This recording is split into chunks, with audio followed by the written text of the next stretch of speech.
Hey, Jared. Hey, Josh. Why are Detroit automakers so optimistic? I don't know. Detroit nowadays is not so optimistic. I don't know. Yeah. Because they always believe they can shift gears for a better future. That's very dad jokey. Very nice.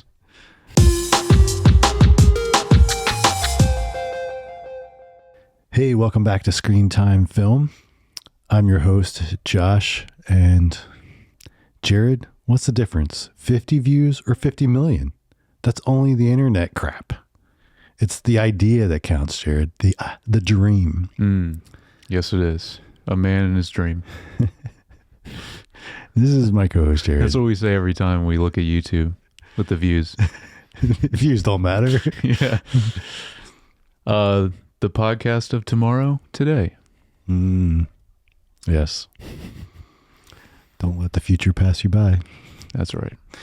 So today we are talking about the film Tucker, the Man in His Dream. Such a weird title. Tucker, colon. Yes. Man in His Dream. FFC. So on this podcast, we take a director and we watch and review his filmography from his first film he made to his last film, or at least to the present, and discuss them. And so we're in the mid to late 80s of... Late 80s now. Yeah, we're getting late 80s of Francis Ford Coppola. And this is the film that's from 1988. 88, okay. Yeah. It's rated PG.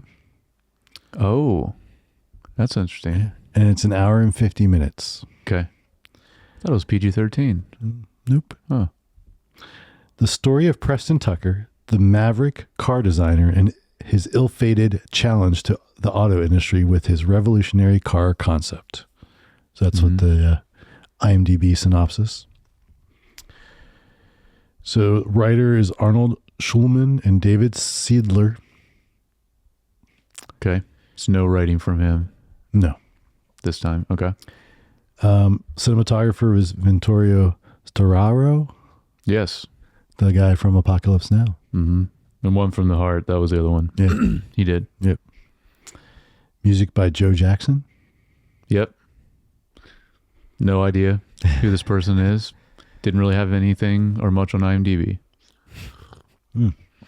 Really? Okay. Yeah. I didn't really look him up. Production costs. What do you think? This one I was thinking of ahead of time a little bit. I didn't write anything down, but just this is Francis Ford Coppola loves his period pieces. He's done a lot of them. Yes, he does. Yeah. And this seemed expensive, just the cars alone, but a lot of locations, a lot of commercial or commercialized things in this. I'm going to go... Can we give a reference for what was the last one? Do you remember? Not trying to remember where we're at now, late 80s. Last film was 13.5 million. That one, that was a smaller movie though. That wasn't. Peggy Sue was 18 million. Yeah, that one would have been more. Okay, let's go. Let's go 30 mil. Okay, So close. a little over. It's 23 mil. Very good. Yeah, which I thought That's was good. That was a really reasonable budget for for this film. Definitely. But maybe we'll find out if there's reasons for that in trivia, because I have some theories on. Oh, you do? Okay. Maybe why. I'd be interested to hear that. Yeah. Okay, so he was nominated for 3 Academy Awards, did not win, but nominated for Martin Landau for Best Supporting Role, Actor in Supporting Role, and then Best Art Direction and Best Costume Design. So nominated. I can see that for all those. Yeah. Yeah. Surprised. I mean, honestly, I don't know. I think Jeff Bridges could have been nominated too, but yeah, I think so. maybe I didn't look up what else was that year. Maybe it was a strong year for lead actors for other things. Also, I imagine Martin Landau was more of a household name than Jeff Bridges at this point. Because Martin Landau, I think, was around for this. But I don't know him as well as Jeff Bridges. Yeah. So. Yeah, for us. Yeah. Yeah. And then speaking of, here's our talent: Jeff Bridges, Joan Allen, Martin Landau. Is it Joanne or Joan Allen? I mean, Joan. Is it Joan? Joan Allen. I think. I think it's Joan Allen. That sounds right, but write in, let us know. Frederick Forrest. Yeah, your favorite guy. Yeah. Mako. Elias Koteas. Yeah. Christian Slater. Nina Sismazgo. And Sofia Coppola. I did not see her in this. She was I wonder a girl at Mellon publicity event. Okay. She was just like a random extra, but she's listed. And I didn't see her this time because I'm always looking for her because she's in every movie. Surprised they didn't cast her as like one of his kids. Yeah, that is surprising. Because other than Christian Slater, the rest of them really didn't have much to do. Yeah. But all right. So neither of us has heard of this film or seen it. Nope. So what are your thoughts? So I thought this one was good. I like this one. I thought it was interesting, pretty engaging, and I like that it got into advertising. So it reminded me of Mad Men at times. Not nearly as good as Mad Men, but the same type of thing a little bit. Kind of close. Well, not really. Actually, I was going to say kind of close to the time period, but this was mid 40s. So, which it starts in 1945, but I was curious. They didn't say, but it seemed like there's a little bit of a jump. Definitely time jumps in parts. So so we might have got to the 50s even by the time. Yeah, but no, I liked it. What about you? Yeah, I really liked this film. Nice. I thought Jeff Bridges' performance was great. Oh yeah. I love like an underdog story anyway, and Me too. Like you said, this one really connected with. I really connected with the spirit of this film. I think the ideas of innovation, and thinking outside the box and going against the status quo, all those things that kind of he was about, really connects with me. And then it's cool that it's historical. I mean, and it's something I'd never heard of these. Didn't know either. Yeah, it was really cool, which I'm sure we'll talk about the ending, like text that explains kind of about him and his legacy, which was very big. Yeah. But unfortunate though, I mean, I guess if you really know the automobile world, like he's not as much of a well-known name, as some of the big companies then, or people. I was thinking about when I was watching this, I was like, I wonder if Peepaw was aware, so I was thinking that too. Yeah.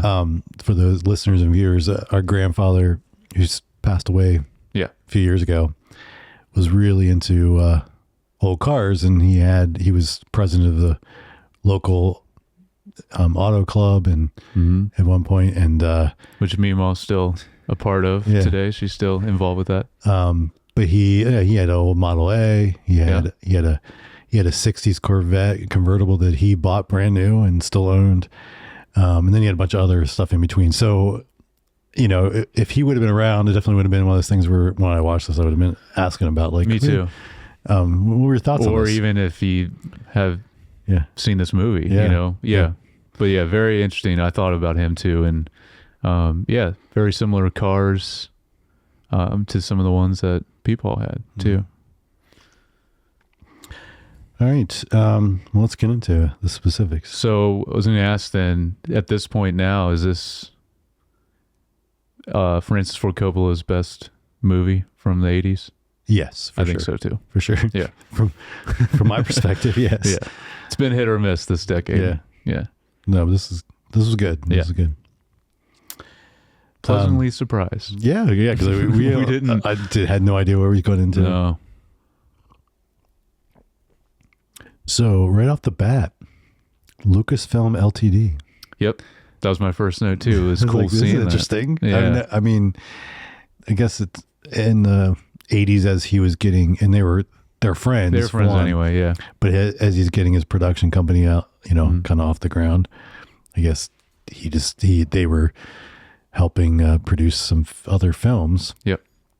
I know eventually I feel like they stuck to like their own stuff and made in-house, but like I guess they dabbled for a little bit doing, I was not aware because I feel like everything I've seen that's attached to that is stuff that's like full original IP done by George Lucas and his production company. This is the down period where there wasn't Star Wars. Like this was after the original trilogy, and then prequels haven't been.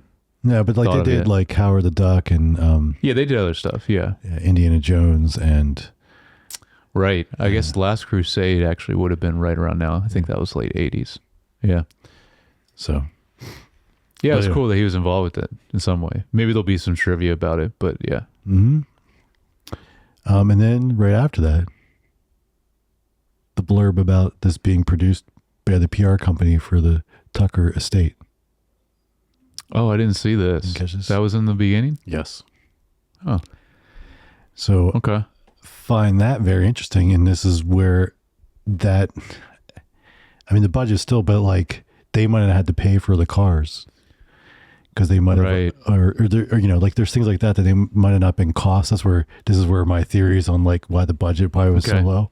Yeah, is there might have been a lot of things that were available to them because basically this film was produced to be basically get a good name out there and basically do what it did for us and educate us about this person who really would have probably brought modernized the American car company a lot sooner if he wouldn't have been squashed by the big three. So spoilers. Yeah, spoilers. For the story that's historical. Yeah. From the 40s, 50s. Mm-hmm. Yeah. I also this kind of time period, I mean, this is my thing. I've mentioned it a lot. That always raises a movie, even if it was something I didn't like as much, that always elevates it for me. But yeah, this was good though. So and I wanted to say, I think also this film definitely had a much more felt higher budget production wise. It did. Which I don't know if that was George Lucas involved, having like the sound was much better, way better than like the sound recording of the dialogue, sound, like that kind of stuff that like always felt very antiquated still, even in the last film. Or two, and I can't remember if it was last film or not, where I mentioned, I was like, hey, we're in the mid 80s. I think it was last one. Yeah, Gardens of Stone even. Yeah, I was like, it shouldn't feel this way. No. And this film doesn't feel it. This feels like an 80s, like quality 80s production. It really does. I have some notes when we get to cinematography. It does feel kind of overall, not just sound, the visuals, everything. It felt more modern for the time. Like it set designs. Yes. The attention to detail there. Some of the, I have some of the stuff in cinematography as well. So my first note, I just kind of have, I think it's really cool just to see, the American dream, basically. It's something, what recent project, it was reminding me of Martin's Potato Rolls. Yes. That's another thing we're talking about, like just someone coming with an idea in their garage or in their case, in their shed in the back that they were making bread in. But like, kind of similar. That's the American dream. Yeah. And what I think I have a note here, was so cool. And when I was talking about the spirit of this film, I feel like to me, Tucker reminded me of like Steve Jobs or Elon Musk, where there's like, they're just idealistic enough to push past the norm in the box and like, Steve Jobs and Wozniak started in a garage and like, I don't know Elon's history as much, but I just know like he does the same thing, disrupts areas and like thinks outside the box and For sure. and just kind of and is able to rally people around them and kind of get them to go that way. And you saw that in Tucker in this film. His whole crew even. Yeah, you really see how like they were totally in and did a lot, even like down to the wire, very specifically. Like he had a whole crew that really believed in him and his vision. And yeah, he's definitely, that's a very good point. He definitely has that same mentality, like that innovative type of mind as like, Steve Jobs and some of those other people. They would use the term reality distortion sometimes to explain to Steve Jobs. And you felt that in this, where you'd almost be like, they would be like, you can't be done. And, they use that line a couple times, and he didn't want it. That was not a word he understood. And so, and I think, again, I think he would be known in history if he hadn't been squashed by because like this stuff again, and it's kind of jumping around a little bit in my notes, but that's okay. We're talking through it. Like the focus on safety alone, like just talking about seatbelts. Yeah. Like that was not till the 80s or 90s. A lot of that stuff got implemented in the, other cars. Right. And yeah, he was doing that in the 40s and early 50s. Yeah. Like it was so innovative that they just couldn't handle it. Yeah. It seemed too, I guess, out of the norm, or too pushing the boundaries too much to a lot of them. Yeah. And then like the more other things like fuel injection and some of that stuff that they talk about. Yeah. That again has, I think even using the aluminum block, right? I think so. Yeah. Because I was using that helicopter engine that was like aluminum. But yeah, anyway, it's cool. And he definitely, you see it throughout the movie, but it's great how even at the end of the movie, I thought it was awesome how they explain what all things that he basically still live on in all the cars in the future. But also I really like how it was just like, he was still had that same, even though he's done with cars, he still had that same, I guess, mentality for like, we talk about, which we can mention when we get to the end of the movie, like him, he's on to the next thing. He's like, I got this idea. Well, he was doing even in the trial. He was, you saw a picture of him sketching it. Yeah. So that was really cool. Yeah. It's it's an entrepreneur, innovator, like at heart. But not just that, like he was trying to make the world better for people. And I think the best innovators, that's where they start from. And I think I think you put Steve Jobs in that. I think Apple still tries to do that. Yeah. It's not just about innovating for innovator's sake. You're trying to make people's lives better, and the safety stuff that they do, like with the Apple Watch and things like that. Yeah. And you see, Tucker in this, he has that focus on community and people. He's not just like, how much money can I make from this? Like that's not never his thought at all. Yeah. So I think there's a lot of parallels there, and I think it's really interesting because even though this film came out in the late 80s, it's still so relevant today. Oh yeah. The same things were just maybe not cars as much, but like same issues dealing with large corporations or organizations that, have a status quo and then don't want to be disrupted, and it'll squash the little guys that are coming up with better ideas. And, you have dealing with the very top companies of whatever field you're working in. Like in this instance, you mentioned the top three or the big three. Yeah. That he had to deal with a lot in this movie, and the whole ending is focused on that. And dealing with that. Yeah. Which we'll get to when we talk. Well, I think also this film probably resonated with you even more than me, just because you have that mindset and you're entrepreneur yourself. Shout out to the hoodie. No, for audio listeners, you can't go watch the video, but yeah. Nice. Yeah. Stories with purpose. No, you see it on the arm. Yeah. Your World Airlines. Yeah.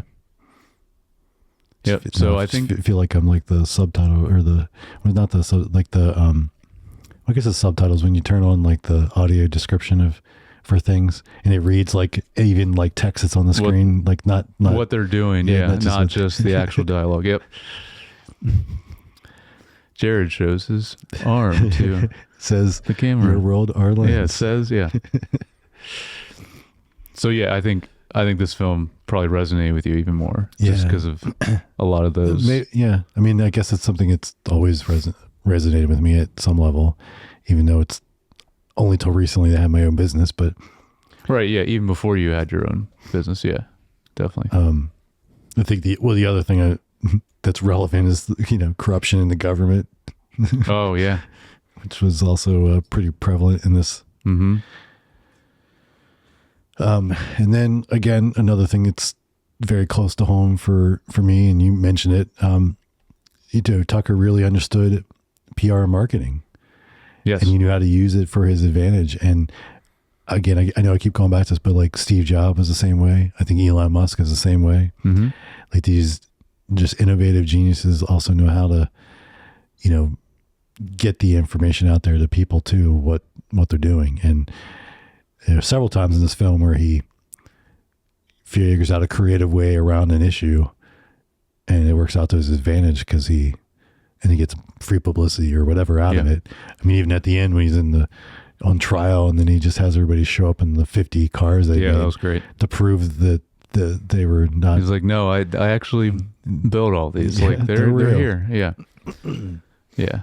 Yeah. No, I mean, that is a very important factor in general that like Tucker does is when it comes to PR, actually doing it in a way where people can comprehend and understand it and not just be the normal cliche corporate speak. Parallels to like what we're covering on our TV pod with Severance. A lot of corporate speak. large company type of just how they portray information. Yes. In a very mundane way. For sure. I just wanted to mention, well, you kind of already talked about it. My next note is just mentioning Jeff Bridges because I thought he was really great in this. Yeah. And the only thing is, which is just anytime I see him in anything, sometimes I just picture him because his voice is so distinct. Just picture him saying "man" a lot, like in The Big Lebowski. Like I had at times just thinking like him talking like that. Yeah. In this movie, but that's just one of his best roles. So, but I mean, yeah, we know he's a great actor, and like, yeah, he has the range. Like you said, this is such a different role than even The Big Lebowski, for instance. I mean, but I think it works. I think he embodies the character very well. At least, I mean, obviously we didn't know him for real. Yeah, so, we didn't. Yeah, but so I mean, really, all I have is one thing that, because obviously it's not a perfect film. There's things, but there's one thing that really stood out to me that was kind of weird and awkward, and then I have just some notes about the end. So I don't know if you have other stuff, but the one thing I thought was a little weird was the odd relationship with Uncle Abe and the oldest daughter. So, yeah, that's Martin Landau is the uncle, but what do you mean with the daughter? The oldest daughter, there was like this weird, like he brought her a dress. He brought it like... Oh, the uncle's... Yeah, you're right. I do remember that. And there was a couple other instances, the interactions, there were a little like... Strange dynamic between them. And I don't know if it was like, because historically, it was like, historically they had this special bond or something. Right. And which is, can happen. Mm-hmm. But in the film, it kind of came across a little creepy, to be honest. And I'm sure that was a different time. And I'm sure that was the intention. But like but then also like, again, if we didn't see him give her the dress, wouldn't have changed the story at all. So it's like that scene could have just been cut. Like it didn't even need to be there. So like it's like, whoa, I don't know. It was just like the part that feels besides off and weird. Seeing her wear it later, I mean, that's not really, it doesn't No, it wasn't about the plot, but I mean, like any of those type of scenes, it's more just about living in this time and getting more familiar with their dynamic and their whole family. Like you need scenes like that for sure in this movie. Mm-hmm. So And just a there little bit were of that. ones And there's a that- big, I there mean, were- big part of the plot is even Tucker and the uncle. You know, their relationship too is a No, and very their big part of the relationships, plot. I think, was that stuff's important. I just right. But you mean the uncle with the daughter? yeah, was, just like yeah. there's the couple scenes where they had to interact randomly at different times were kind of pointless, and Mhm.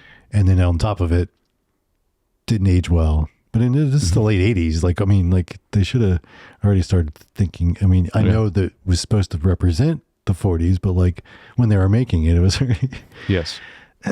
so. Anyway, I just want to also mention the time period, 1945. Like we said, probably maybe get into the 50s. We don't get another like actual year, unless it's in like a calendar in the background. I saw some calendars. I couldn't tell. yeah, But, I didn't catch it either. If they did have it, yeah. Yeah. But I really like the style.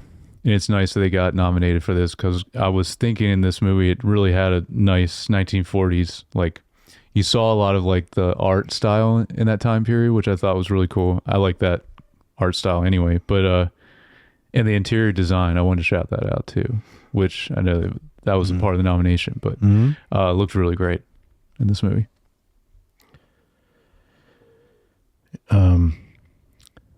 So, do you have anything else before we talk about like the end statement? Yeah. Tucker and Vera, so him and his wife, I thought they had a really great dynamic as well. Yeah. That was good. And that's Joan or Joanna Allen, right? I think that's her. Yeah. Yeah, she was in They had good Peggy chemistry. Sue? Peggy Sue? Yes, I think so. Yeah. Yeah. No, I agree. Actually, that was one note I had also was just he had such a healthy foundation with his family. Like he had it was just you And never her saw them supporting fighting. him. Like Yeah. she supported him and loved him and believed in him just as much as, That's a very that matters. I mean, yes, it as I would matters. say, that's a very big factor in this. Having people that help support his dream and because if it was just him, I mean, not that he couldn't have still done it, but might have been a lot harder, or it would have played out differently if he didn't have his whole family to back him up. And then, so going into a little bit more with him and his wife, the dynamic specifically is, I thought it was cool. I guess it's kind of somewhat, maybe we can touch on it in cinematography, but I thought it was cool. Tucker talking to his wife over the phone about the meeting, and you see it visually represented. Yeah. I don't know if you want to mention that in cinematography, but visually it's just the wall in between. I did have a note of that kind of, because it's not cool. just there, but yeah, we can talk. Yeah, there's a few times it did. A few times where there was a time where he like, for him to travel. Yep. Like when he first goes from his house to, or wherever he was at his house or something, and he goes into Chicago to go look at the warehouse, and they literally just have him walk, like it's basically two sets, and so he just kind of walks, steps through the door, like, and he's there and he's walking in the warehouse. Yeah, it was cool. I like so but that scene in particular when he's talking to his wife about the meeting he had, and it's just the wall dividing them. And I thought it was cool, the camera movement too. It was kind of just going back and forth. And of course, easily, like when I was thinking about it, I'm like, how would you set up the scene? It's literally just that, what you're seeing. You just have a wall and the camera's just panning back and forth. But I thought it was a cool choice. Yeah. No, I have the note for that later. But okay. But it's a neat technique that they used several times, and I thought it worked well. Yeah. Also, as far as like specific scene besides the ending, I thought one of the ones that stood out to me the most was the actual car unveiling event. I thought that whole scene was great. And comedic and stressful. We get a lot. You felt that. It was like you felt the tension or the anxiety, stress-filled anxiety. There you go. That's a better word. Yeah. But it's a lot of stuff happens. We get the Tuckerettes to start. We get a leak in the car and we get a fire. Like there's a lot of stuff that happens. leading up to the unveiling. But I thought it was really good and very well done. The scene, Yeah. that was a high point. Let's see. So you don't have anything else until the ending? Okay. All right. Let's see. I think I have just something. Yeah. I love the commercial with the 360-degree kind of rotation of the car with the voiceover. That section. Mm-hmm. There's a different section later where we actually see him, which I want to mention to you. But when they actually show it at first, and it's kind of that old style commercial, I really like that. Let's see. Well, when they recording the... I have a note about that too. Yeah. That's kind of what I was going to go into after this. I just have one other thing is when Vera shows up unannounced to that meeting and questions them. The board meeting, yeah. The board meeting, yeah. Let's see, it's about changing the design, the color of the car and all that. That was another scene I thought was like one of the high points. It was... Yeah. She was good. She was. Sort of like she was confident who she was. She was confident that her and her husband were on the same team. Yeah. And she was in there fighting for what they believed in. Mm-hmm. For sure. When they're recording the music and vocals for the commercial, this was awesome. Yeah. I love seeing even like the audio design, the Foley, them doing that. And then I have a very obscure reference. Did the recording engineer look familiar to you? No? At this, I mean, I don't even know if I noticed or remembered him. He says like one thing and you only see him for a... No, I think you're right. No, he did. I was like, this guy looks familiar. Now that you're the engineer, yes, the recording engineer. Okay. I don't know if you're going to be able to guess where you see him in, because I've only seen him in one other thing. But so this would be a pretty obscure reference, but he is the guy that hypnotizes Peter and then has a heart attack in Office Space. Yes. That's the only other thing I've seen him in, but right away I was like, that's that guy. It took me a second. I started to like look it up, but yeah, so random. Yeah. I don't know. Maybe he's in other and Francis Ford Coppola movies. Like 10 years later. 10 years later, yeah. It was like 99 or 98. 98, yeah, right around 10 years. Yeah. That's great. And then this I wanted to ask you about, because then a little bit later we get a quick scene of like I guess the director of the commercial showing Tucker like some of the footage. Yeah. And as a professional in the industry, Josh, I wanted to hear your thoughts on that scene.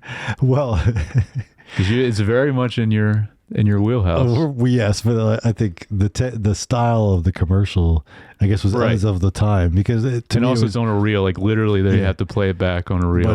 But you know what scene I'm talking about? Yeah. Where they like he pulls up to the gas station and the guy goes to check the oil and all that stuff, because I guess that's in the 40s, and people would do that when you pull up to the gas station, and the guy pops the hood and it's like the close up of the guy's the mechanic's reaction. I love that the director was so proud of that too. He kept he was saying to like the girl beside him, he's like, "Hey, you see what I did there?" Yes.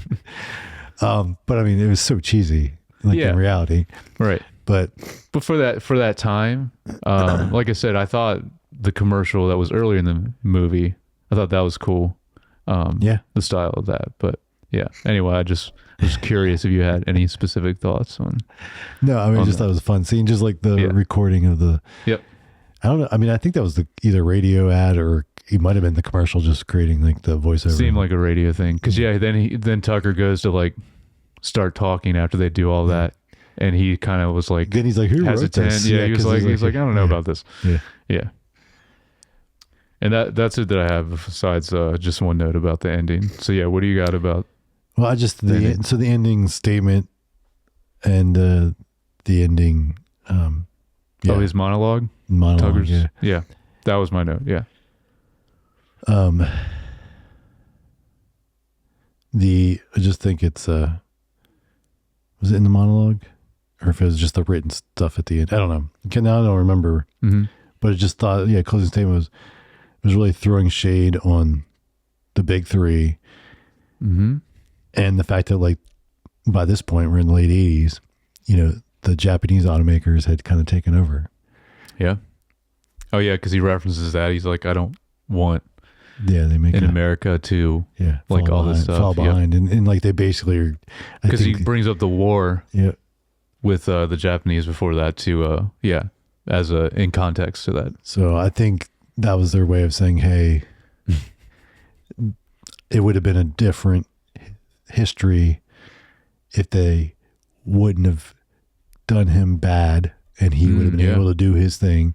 And then he would have driven innovation in the auto industry forwards ahead, and they would have stayed ahead. And you wouldn't have had the Hondas and Toyotas coming in the late 70s with fuel. Is that what it was? Late 70s? Yeah. Wow. And, Was that? and they got pretty popular in the 80s, and then the 90s really popular. And of course, now they're some of the top selling vehicles in America and the world. I remember growing up in the 90s. Yeah. I remember already being very prevalent, like you said, in the 90s for sure. But that's interesting. Late 70s even, they were. Mm-hmm. That was when they first started selling in America. And wow. They, they had fuel injection. They had some of these safety things. And so I think, so that was kind of them writing in the script. Yeah, I think they're saying like, hey, the automobile world could have been very U.S. different. still could have been the dominant, and because they've never caught back up. No, they're not as far behind. Let's say they're not as far behind. As all of us drive Japanese cars now. Yeah, pretty much. Most of my cars have been Japanese. My first car that was given to me was a Ford Escort. Yep, that was my first car. Yep, that was my first car too. Because our parents had American cars at the time. They don't anymore. No, but after that, I think mine. The only thing I've ever owned was a Japanese car. Yeah, same. And all but two of them were Hondas. Even had one Mitsubishi and one Toyota. Yeah. Yeah, I mean, it's whatever. It's definitely the reliability of the Japanese cars are pretty amazing. What they can do and what they have done even back then, like we said, when we had them in the 80s and 90s. But yeah, I am very, like you mentioned earlier, I would have loved to talk to our grandpa Peepaw about not even just the movie, but like you said, Tucker himself and what all he knew about that. Yeah, that would have been interesting. But yeah, that was my final note. Was just I loved his monologue, Tucker's monologue in the during the trial, and specifically, I loved he kind of punctuated it with like 50 cars are right outside. You all should go see them. Check them out for yourself. They are actually, in fact, real. Yep.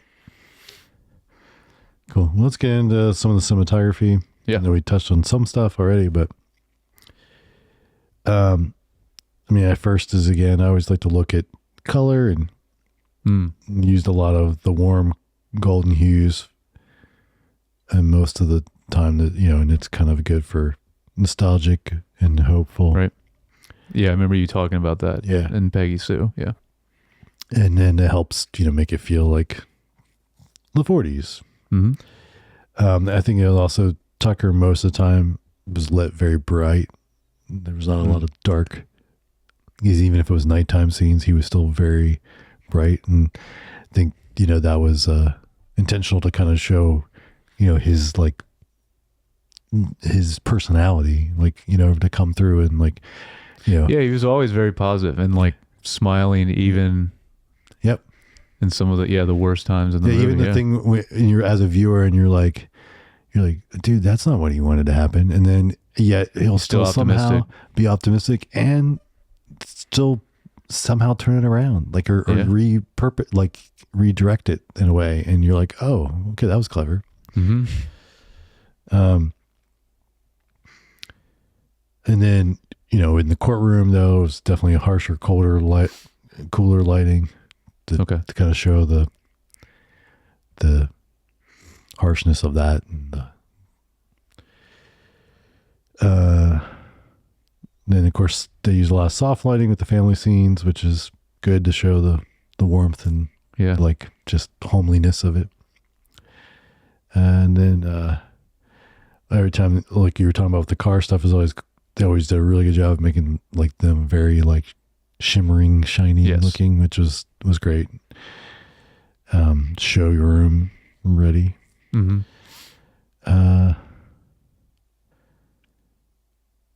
And then they did have a lot of nice wide establishing shots, really showing the scale of things. Yeah. I feel like from the warehouse to the even the courtroom and some of the places in Chicago and different things, it just always good sense of scale and some wider shots that kind of remind me as this guy did the same thing on Apocalypse Now. And so it's just interesting to see like, oh, same guy doing, and it's definitely a similar style that the recent films that he was using the other guy for. Again, like the stuff was good, but like it didn't have that. Yeah. Not that it needed it, because some of them were like, they're just not as, wasn't maybe necessary for the story, but I think especially in the warehouse, you're right. You could really feel and see the scale of how big that warehouse was. They did a good job with that. My main thing is, besides, like I already mentioned, I thought this film overall looked really good and looked a lot more modern to me in general. The feel of it, even though obviously it's a period piece, but it felt just, like you said, higher budget, which again, it's impressive what they did with the budget of this film.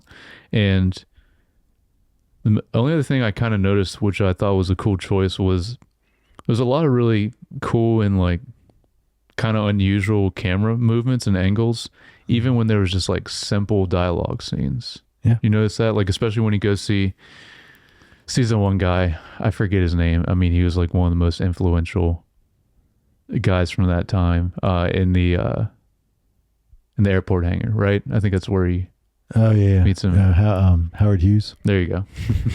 I know he's like, yeah. Like even that was really cool. Now, again, that was like a big moment, him meeting him, but I remember there were some really interesting camera angles even for that. But there was other scenes too, where it was just a simple dialogue scene, but it had really cool movement with the camera, I thought. Yeah. And so I have another thing, maybe this is what you're speaking to. They typically shot Tucker with a little bit of a lower angle to kind of make him feel like a hero. Yeah. And they kind of give him that hero shot a lot, which works. And then Definitely. the montage sequences that we put in also was very like kind of felt of the times, but done well. Mm-hmm. Then and then what we talked about, the transitions were cool that they used from like, even though they just let them be sets, and then they would transition from one to the other and let you kind of see it, but did it in a nice seamless way, but use that as to their advantage instead of disadvantage. And it was used as a storytelling element. I thought that was cool. And then the last like thing, I thought the like car chase scene was actually done pretty well. Oh yeah. And I was trying to remember, I know a few in the past in some of the other Coppola films felt like they were a little messy and not as good. Yeah, I'm trying to think what other movies had that. Because even, I don't think Godfather really had like big chase scenes. No. I mean, there was a lot of cars involved, but I don't think there was much of that. You know what? I think there might have been one in the Cotton Club. I think it might have been one in that. Yeah. Maybe. Well, and there was one in the, what was the one with the spy recording? I can't think of the name of the Conversation. The Conversation. Yeah. There was one of that. Yeah, there was. Yep. And that one was like kind of bad. Not as good. Yeah. And then I think, the Cotton Club, there was one, for sure. So there's been a few here and there, and just like some of the fight scenes have been rough at times. Yeah, we mentioned I think it's that. the same with these. It's not a strong suit, Yeah, just action scenes in general. Yeah. But again, it's our Apocalypse Now guy. Yeah. And there were some good action scenes in it. So then It's amazing what he did in Apocalypse Now. The So just to see, you know, I don't know if it's coming from him, but like to see that there was like, and it was a little bit more comical because it was supposed to be, because he has this car that's so much faster than everybody else that he ran circles around the police that were chasing him. And he did it half on purpose because he wanted them to kind of follow him. But anyway, but I thought it was done well. And it was, just wanted to mention it because we had kind of talked bad about some of the other ones. Yeah. No, this one was good. So what about the music? Yeah, Joe Jackson, he didn't have much in general when I looked him up that he did, but nothing I really recognized as far as other films or TV shows. But I thought it was good. There wasn't a whole lot in general score in this, but one thing I did think was done really well was there was a few, not many needle drops when the few times it was in this movie, though. I thought they executed it really well, like at perfect times. So I thought that was good. But overall, that's about it with this. Okay. I'm assuming you don't have anything for score. Look, nothing. I mean, stood out. It was just, but it was. Did you notice there? Because I don't think there was a lot overall, score wise. Like, not as much in this one as a lot of the other ones. All right. So overall themes and messages. Well,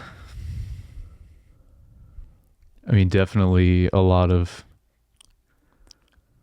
sticking to your dreams or believing in your vision. That's definitely a big part of the movie. What else? What do you think? I mean, I wrote down 3 ideas that I think. Okay. So there's celebration of innovation, determination, and just the human spirit. Yeah. I think that's kind of, there's that. I think challenging the system is not only possible, but necessary for progress. Oh, yeah, for sure. Yeah. I think that's a big message in there. And then last is success isn't just measured in money, but in dreaming big. Absolutely. In, making your dreams a reality. Mm-hmm. And doing like his view on the world too, where he wanted to make a difference that actually helps mankind. Yes. And not just how much money can I make? Yeah. Actually help humanity. Yeah. All right. Let's check the trivia. Let's see if there's anything good in trivia. Yeah. I'm curious if there's anything with George Lucas or Lucasfilm. Okay. So of the 51 Tuckers that were ever made, George Lucas and Francis Ford Coppola each own 2. Oh, okay. So obviously, those guys were fans of the. Well, maybe only when they made the movie they liked it and they bought them. I don't know. Who knows? It doesn't say when they bought them. But it's cool. You mentioned up top that the Tucker estate in general was involved with this, which is good. Jeff Bridges wore cufflinks formerly owned by the real Preston Tucker. Oh, that's cool.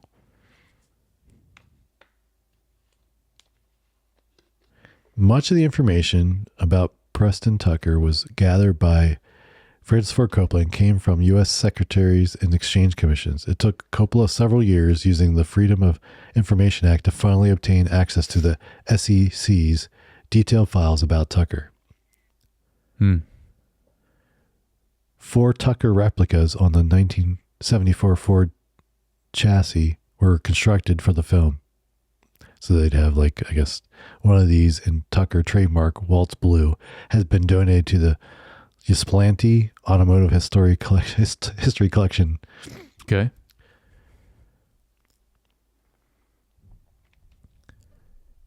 The former Dodge plant in Chicago was as big as stated in the film, but it's now the Ford City Shopping Center. Okay. So still in the automotive world. There's a bottle of Rubicon wine on the dinner table, and this wine is produced by the vineyard owned by Francis Ford Coppola. Oh yeah, I know he's still big into that even now. Yeah. His whole wine adventure. Yeah, we have a bottle Of his wine. Yeah, upstairs. I keep meaning to like get it out for the right film, Okay. or bring it out for the. Coppola offered Jack Nicholson the role of Preston Tucker. I guess he didn't take it. Just says he offered it, but I mean, he could have done it too, but I think he has a little bit. And I mean, again, we don't know what the real guy was like because I don't know. But Right. I feel like Jack Nicholson has a little bit of a. He's normally a little sleazy. Edge, yeah, I guess he wouldn't have been as. He might kind of come Bright or over like optimistic. sleazy car salesman a little bit. Yeah. So I think this Jeff Bridges is right. Mm-hmm.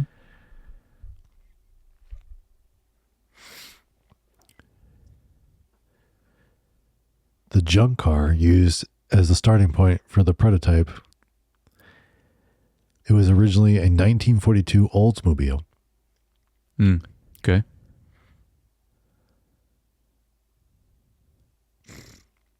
When Tucker is walking Senator Ferguson to his car, Ferguson tells him, "Problems are opportunities in work clothes."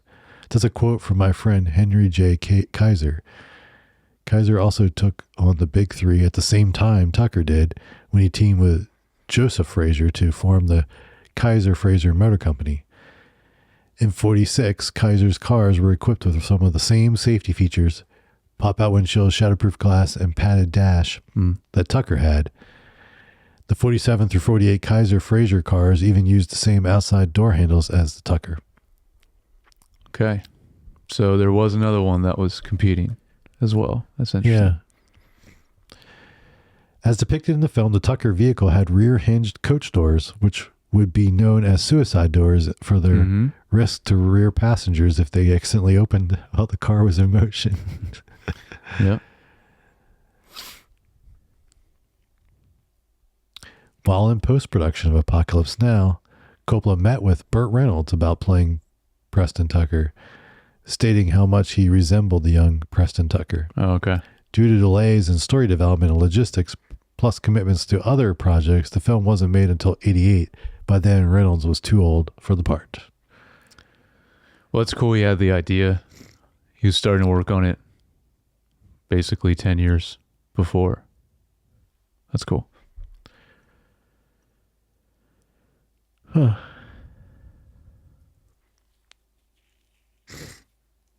It did nothing about the PR. I was kind of curious what. Lucasfilm? No, the PR company of the state, the Preston Tucker state. I don't know. That's kind of what I'm looking for.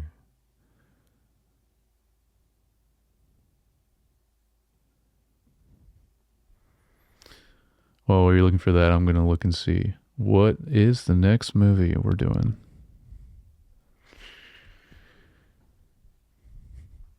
Oh, you know what? I think this is the last one from the 80s. Next movie is going to be, I think, 1990. Going to be in the 90s.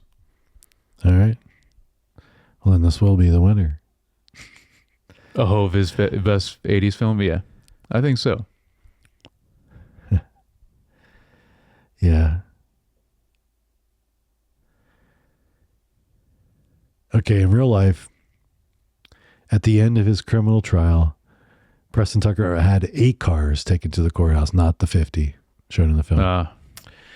Well, for a film, way more dramatic. You got to do all 50. The Tucker that was crashed in the film was a Studebaker fitted with replica Tucker front end. This car is now in Tallahassee Antique Car Museum in Tallahassee, Florida. Cool. Yeah. And I don't know. It's well, if anyone's familiar with that or this film at all, write in, let us know if you know about the Tucker estate. Yeah, I don't. I just feedback at screentimepod.com. I know it said at the beginning of the film, so it's kind of. Yeah, I didn't see that. Yeah, I So I'm surprised Just nothing remember in there seeing about that, it. It just is fascinating to me because you don't normally see a PR company No, as a producer on a film. no, that seems pretty rare. Yeah. But I mean, it makes sense though. If you wanted to you're like, hey, no one knows about this guy, and this, we want to set the story straight for the history. Mm-hmm. Let's make a film. So we didn't mention, but yeah, part of the ending, I guess, title card or whatever you want to call it, Yeah. with the text at the end. Unfortunate that I think it says he died like 6 years later, not that long after. Yeah, that's true. But it is cool. They still end it positively, saying that all the cars, even nowadays, implement a lot of the things that he pioneered, which is awesome. Oh, our next film, Back to Godfather. Godfather Part 3. Yeah. Yep. I think this is 1990. So I think that we're in the 90s now. Yeah. So it'd be interesting. Never seen it. Never seen Part 3. Me neither. We'll see if it's good or not. Because I've only heard that it's the worst of the three, but I don't know. I believe it's the one. I think I mentioned before that this is like Sofia Coppola's first like big role Right. in this film. I think she's a pretty big aspect of Godfather Part 3. Cool. So we'll see. Well, yeah. Well, let us know if you've heard of Tucker. Yeah. Or have seen this film. Or go watch it if you haven't. Yeah, check it out. 'Cause we both enjoyed it, and it's always cool to learn a little bit about history, cars. I mean, what American doesn't like a car? I know. And like I said, American dream, innovation, all these themes in there. It's pretty cool. It is. So let us Still know. very relevant. Yeah. So let us know. Write us feedback at screentimepod.com or leave a comment and like and subscribe on Apple Podcasts, Spotify, YouTube, and we appreciate all you that watch and listen and give us feedback. And if you like, you can follow either one of us on Instagram. I'm at Jay Youngbar. And I'm at Jared Youngbar. Okay, catch you guys next time.